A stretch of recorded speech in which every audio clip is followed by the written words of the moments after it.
Bonjour à tous et bienvenue pour ce nouvel épisode du Saplicast, le podcast qui donne la parole aux skaters et aux skateuses, ainsi qu'à toutes les personnes qui influencent cette culture. Aujourd'hui, pour ce numéro sous forme de biographie, j'ai décidé de vous raconter l'histoire d'un homme de l'ombre dans le milieu du skate qui nous a malheureusement quittés il y a maintenant 3 ans. Il s'agit de Jake Phelps. Jake Phelps était le rédacteur en chef de longue date du magazine de skateboard le plus vénéré, Thrasher. Un poste qui a fait de lui une icône dans une sous-culture connue pour son mépris de l'autorité. Phelps a été retrouvé mort le 14 mars 2019 à son domicile de San Francisco. Il avait alors 56 ans. Son décès a été annoncé par le magazine Thrasher dans un post Instagram qui n'a pas souhaité en préciser la cause. Kendall Phelps est né le 24 septembre 1962 à San Francisco. Ses parents, Kendall et Katharine Phelps, connus sous le nom de Kitty, appellent leur fils par ses initiales JK, qui deviendront plus tard Jake. Sa famille déménage sur la côte Est lorsqu'il est jeune. Malheureusement, ses parents divorcent peu de temps après. Pendant la majeure partie de son adolescence, Jake est resté avec sa mère à Marblehead dans le Massachusetts. Elle lui a acheté son premier skateboard à l'âge de 13 ans. Au début des années 1980, il abandonne le lycée et retourne à San Francisco. À ses débuts, il trouve du travail dans un magasin de skate appelé Concrete Jungle, dans le quartier de Haight-Ashbury, où il rencontre les acteurs d'une scène de skate naissante, notamment Mikey Reyes, qui, au fil du temps, est devenu un ami de longue date, ainsi que Kevin Thatcher, le premier rédacteur en chef de Thrasher. Phelps rejoint Thrasher au milieu des années 1980. Lorsque M. Thatcher l'a invité à rédiger une chronique sur des vêtements, à ce moment-là, Thrasher vend des vêtements à sa propre marque, de son logo est désormais inévitable. Phelps finira par obtenir un emploi dans le service d'expédition du magazine, emballant l'équipement pour la partie vente par correspondance de l'entreprise. À cette époque, Phelps vit dans l'ancien bâtiment de Phoenix Iron Works à West Oakland, un entrepôt où il a construit une rampe qu'il a appelée Widowmaker, la faiseuse de veuves. Cette rampe n'était pas seulement difficile d'accès pour les skateurs, elle était aussi difficile à skater.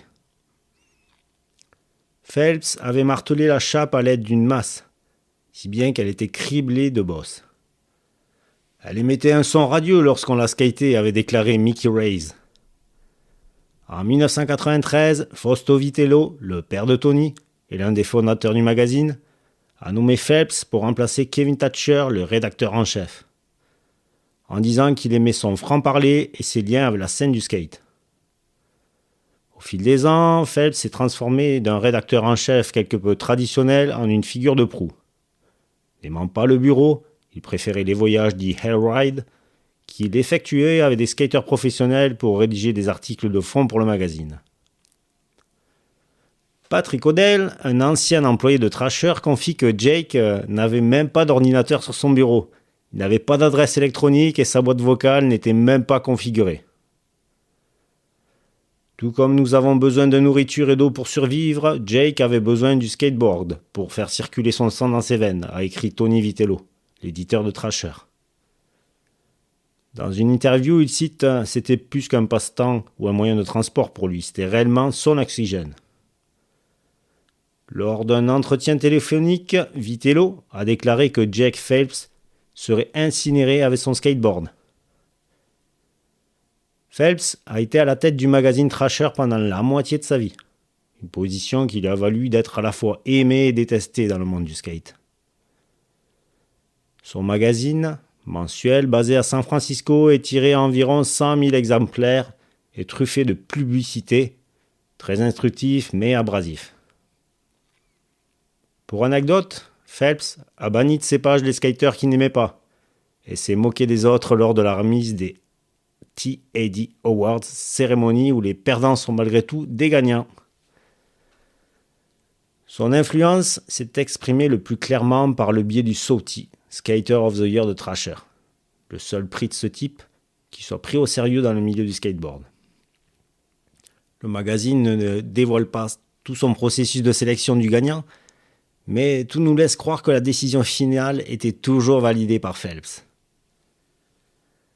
En 1996, un skater professionnel que Phelps avait qualifié des plus ennuyeux s'est présenté dans les bureaux de Thrasher et l'a frappé au visage. Forcément, par la suite, il fut banni de Thrasher. Phelps devint au fil du temps l'emblème du magazine, ce qui ne fut pas toujours facile. Sa vision du skateboard était implacablement radicale et sans concession. Il y avait eu même une rubrique récurrente dans laquelle les lecteurs étaient encouragés à envoyer des photos de leurs fractures et des blessures ouvertes.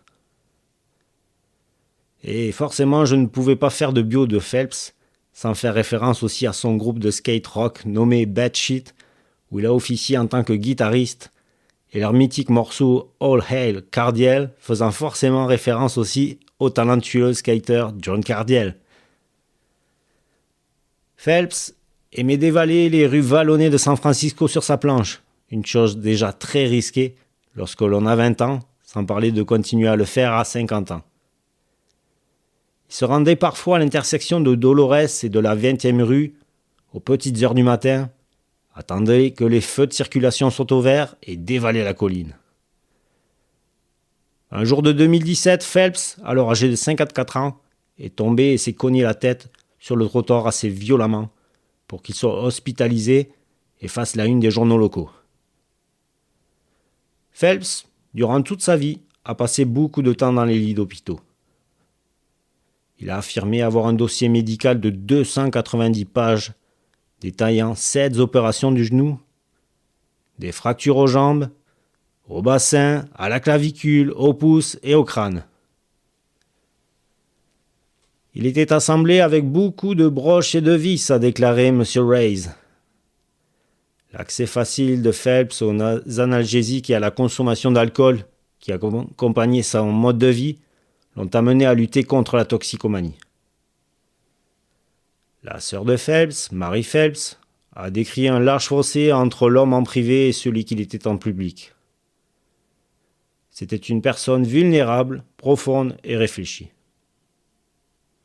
Il allait presque tous les jours au skatepark de Potrero del Sol, à la périphérie de Mission Street. Après sa mort, Phelper a été peint à la bombe sur un mur du skatepark local comme mémorial de fortune. Il aimait regarder les enfants skater et leur offrait régulièrement des items pour les faire continuer à skater. Il a probablement donné à beaucoup d'enfants leur premier skateboard, a déclaré Chico Brenes, un skater professionnel qui vit à proximité. Phelps s'était rendu à Potrero del Sol la veille de sa mort et avait rencontré M. Brenes. Brenes s'est souvenu lui avoir demandé comment il allait et Phelps avait répondu « Une autre journée au-dessus du sol est une bonne journée, Chico ». Et pour la petite histoire, ils se sont disputés à propos d'une anecdote impliquant une vidéo de skate de 1989, a déclaré M. Brenes. Puis Phelps, comme il faisait habituellement, a disparu sans dire au revoir. Voilà, cet épisode s'achève. Merci à vous d'avoir écouté ce nouveau numéro du Slappycast. N'hésitez pas aussi à suivre notre page Instagram. Pour conclure, je tenais aussi à vous remercier pour tous vos messages de soutien sur les réseaux, ça fait vraiment plaisir. D'ici là, portez-vous bien et bon skate à tous. Bye bye.